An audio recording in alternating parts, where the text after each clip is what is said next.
ایک دن کی بات ہے، دور ایک خوبصورت ریاست تھی جس کا نام تھا گلشن نگر۔ یہ ریاست اپنی ہری بھری وادیوں، خوشبودار پھولوں اور خوش مزاج لوگوں کے لیے مشہور تھی۔ اسی ریاست میں ایک بہادر اور ذہین شہزادی تھی جس کا نام تھا شہزادی زارا۔ شہزادی زارا نہ صرف خوبصورت تھی بلکہ دل کی بہت نرم اور دوسروں کا خیال رکھنے والی تھی۔ وہ روز اپنے محل کے باغات میں سیر کرتی، پرندوں سے باتیں کرتی اور نئی نئی چیزوں کو دریافت کرنے کی کوشش کرتی۔ اس کا سب سے بڑا خواب تھا کہ وہ اپنی ریاست کے لوگوں کے لیے خوشی اور خوشحالی لے کر آئے۔ ایک دن جب زارا حسب معمول باغ میں ٹہل رہی تھی، اس کی نظر ایک انوکھے درخت پر پڑی۔ وہ درخت باغ کے ایک کونے میں تھا جہاں عام طور پر کوئی نہیں جاتا تھا۔ اس کے پتے سنہری چمک کے لیے ہوئے تھے اور شاخیں ہوا میں ایسے ہل رہی تھی جیسے کوئی راز چھپا رہی ہوں۔ زارا نے حیرت سے مالی سے پوچھا، یہ درخت یہاں کہاں سے آیا؟ مالی نے کہا، شہزادی، یہ درخت تو راتوں رات اگایا ہے، ہمیں بھی کچھ معلوم نہیں۔ زارا کے دل میں تجسس جاگا۔ وہ درخت کے قریب گئی اور دیکھا اس کے تنے پر ایک چھوٹا سا دروازہ۔ دروازے پر سنہری حروف میں لکھا تھا، صرف ایک بہادر دل ہی اس راز کو کھول سکتا ہے۔ زارا نے دروازے کو چھوا مگر وہ نہ کھلا۔ اس نے فیصلہ کیا کہ وہ اس درخت کے راز کو ضرور جانے گی۔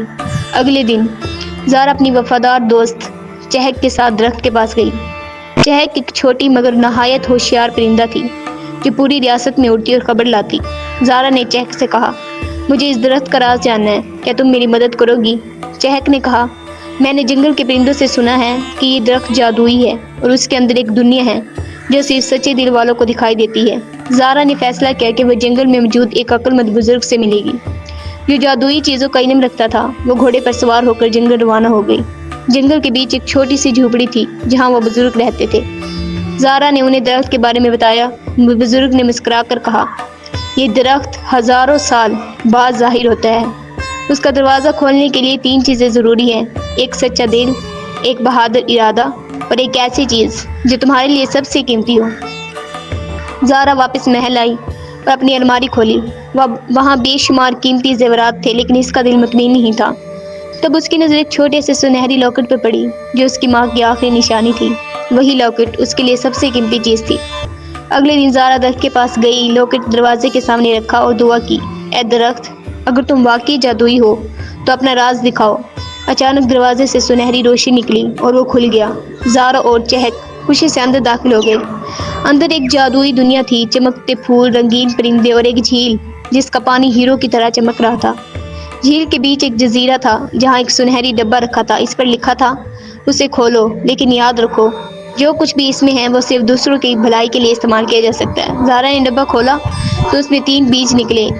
ایک آواز آئی، یہ بیج خوشی، صحت اور محبت کے ہیں، انہیں اپنی ریاست میں بو دو، تمہارے لوگ ہمیشہ خوش رہیں گے۔ زارا نے وہ بیج اٹھائے اور اپنی ریاست میں لے آئی۔